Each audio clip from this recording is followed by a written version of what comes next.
أن الواجب الوطني يقتضي الحد من ظاهرة المال السياسي؟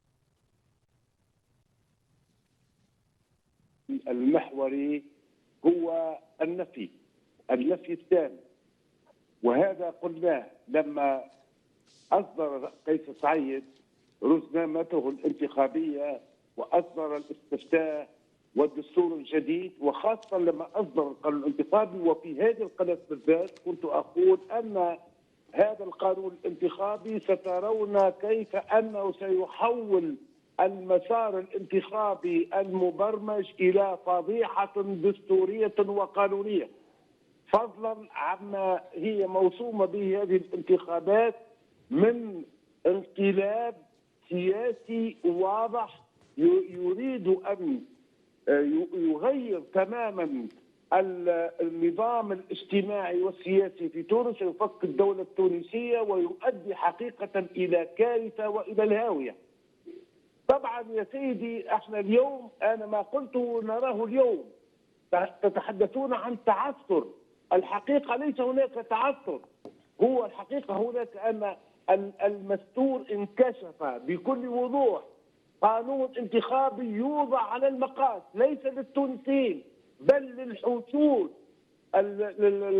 الحشود سعيد اللي هي بدأت تتقلص شيئا فشيئا، ثم يضع يرتب هيئة، تقولون هيئة مستقلة، هي هيئة مستلقية، هي هيئة الرئيس مستلقية، وأصبحت حقيقة كما جاء حتى في الإعلام التونسي يقول أن هذه هيئة تفسيرية لقرارات الرئيس. طيب، ولكن مع ذلك هل يمكن كما قال سعيد أن الواجب الوطني هو يمكن أن يصحح عيوب تشريع فصل على مقاس الرئيس؟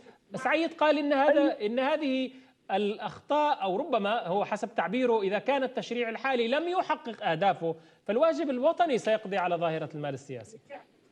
يا سيدي الكريم، أي واجب وطني وأي إنقاذ وطني؟ بالعكس، هو المشاركة أصلا في الانتخابات، المشاركة في هذه الانتخابات هو حقيقة ليس هو واجب وطني يعني، وهذا ما أجمعت عليه تقريبا جميع القوى السياسية والمدنية في تونس. أعطيكم خبر اليوم، ولاية كاملة، ولاية صفاقس اليوم التي ترزح تحت كارثة بيئية، اليوم المؤسسات الجهوية والمجتمع المدني يصدرون قرارا بمقاطعة الانتخابات للأسباب المعروفة إلى غير ذلك. يعني وبالتالي أنا أقول أن المشاركة، مجرد المشاركة في هذه الكراكوزات الانتخابية هي جريمة وطنية، وبالتالي لابد من مقاطعتها. طيب، الآن هذه الانتخابات، هيئة الانتخابات قالت بأن هناك بعض المشاكل اللوجستية والتقنية. يعني هل قانون ينسف المشاركة الحزبية، ينسف مبدأ القوائم، هل لمثل هذا القانون أن يقود إلى انتخابات نزيهة وانتخابات تمثل الشعب التونسي؟ الانتخابات هذه وضعت على خلفية معناتها مشروع انقلابي واضح، والهيئة ما تقوله الهيئة من أن هذه يمكن أخطاء وإلى غير ذلك هو كلام فارغ. بالعكس، كل المسار كله أعرج وكفيح، وهو سيؤدي إلى تفكيك الدولة وسيؤدي إلى تقسيم المجتمع وسيؤدي بتونس إلى الهاوية. هذا هو الواضح. طيب، هل هناك واقعية من قبل الرئيس سعيد وفريقه لاحتمال تأجيل هذه الانتخابات؟ هناك مشاكل كثيرة، يعني هناك من يتهم هيئة الانتخابات بعدم جاهزيتها أصلا لتنظيم الاستحقاق التشريعي حسب مقاس قيس سعيد. فالتساؤل، هل تعتقد أن سعيد سيتوقف عن المكابرة ويؤجل الانتخابات؟ يا سيدي، هذا القول يمكن السؤال يمكن تكون له مشروعية لو كنا أمام رئيس دولة لجميع التونسيين، لو كنا أمام رئيس دولة يهمه مصير الوطن.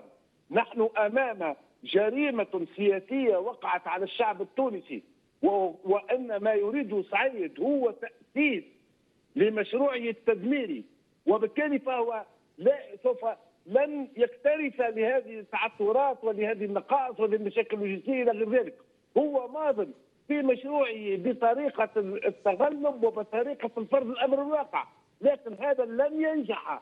انا اؤكد لك انه لن ينجح، وسترون يوم 17 ديسمبر نسبه المشاركه في هذه الانتخابات. انت اليوم هذه الانتخابات هو قال في القانون نتاعو عنده 161 نائب، احنا الانتخابات ستدور على 144 نائب فقط. لماذا؟ لان هناك 7 دوائر ليس فيها مرشحين، وهذا مؤشر كبير، و10 دوائر بما في ذلك بعض الدوائر الهامه في تونس العاصمه فيها مرشح واحد. يعني هناك اناس اليوم اصبحوا نواب قبل ان تبدا حتى الانتخابات. والمجلس هذا المجلس الساراكوزي هذا اللي يسمى مجلس النواب هو في الحقيقه سيدخل في جميع الحالات بناقص، يعني غير مكتمل النصاب، ولا يمكن تعويض الدوائر التي ليس فيها مرشحين. احنا بصدد وضعيه سرياليه فضائحيه حقيقه. طيب، يعني جعلت تونس مثل بين الامم. الامين العام لاتحاد الشغل نور الدين الطبوبي قال الاسبوع الماضي ان هناك امكانيه للنظر في تاجيل الانتخابات التشريعيه، وان اي عمل بشري يمكن ان يخضع للتقييم. هل تعتقد ان احدا سيستمع للاتحاد العام التونسي ولرئيسه؟ لا, ليس هناك اي احد. المسار متقدم لاننا امام غلبه وامام المرور بقوه، وما قاله الطبوبي فقط هو نوع من رفع العتب. الاتحاد الشغل هذا وقف مع الانقلاب، وهو اليوم وقد راى ان المنقلب يتقدم خطى نحو الهاويه ويريد حقيقه البلوغ اهداف مشبوهه، فان الاتحاد يحاول اليوم نوعا ما التراجع ومحاوله رفع العتب عن نفسه. والطبوبي يعرف ان رئيس الجمهوريه لن يرجع على هذه الانتخابات ولن يؤخرها، ومهما كانت العثرات ومهما كانت الفضائح. يعني انت عندك اليوم المحكمه الابتدائيه بصفاقس، يعني المحكمه الاداريه بصفاقس تقول ان الهيئه المستلقيه هذه الانتخابات يعني عملت واشترطت يعني شروط على المترشحين دون ان تنشر القانون او القانون المنظم لذلك في الرائد الرسمي، وبالتالي اصبحت كل قراراتها باطله. والحقيقه ان من الناحيه الدستوريه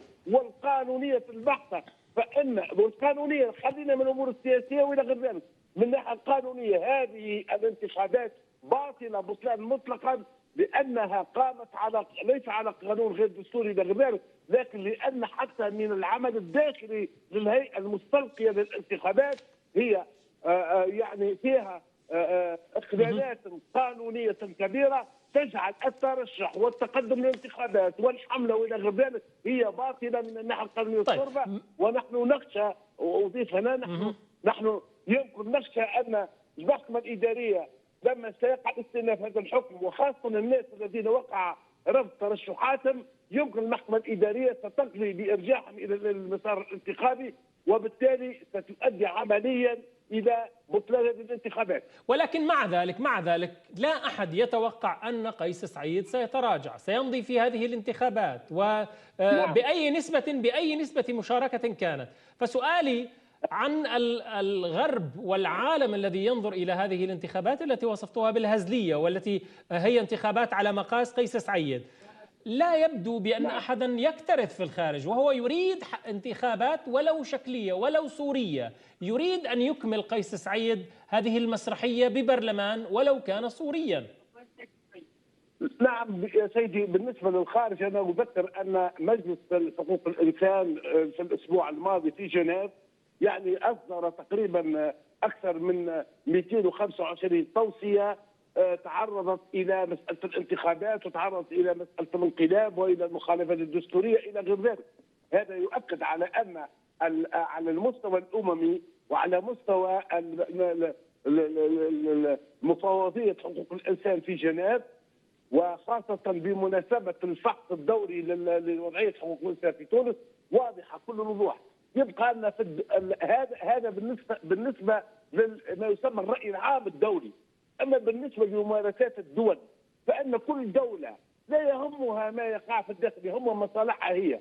ولذلك نرى ان مثلا بعض البلدان التي يهم يقول لك المهم يعمل مؤسسات، يعمل كذا، مثلا لا اسمي فرنسا مثلا او الذين يدورون حولها يعني، او الجزائر الى غير ذلك، يقول لك المهم عملوا مؤسسات، يعني لان هذا ما حق جلدك مثل ظفرك. في نهايه الامر هذه دول، والدول تتعامل حسب مصالحها ولا يهمها اي شيء، وبالتالي فان الواجب الاساسي ومحمول على كل، هو فرض عين على كل تونسي اينما يكون. وانا اتوقع ان هذا الايام قيس سعيد بدات بشكل يعني متسارع في النهايه. شكرا. لان حقيقه اصبحت البلاد مسخره دوليه.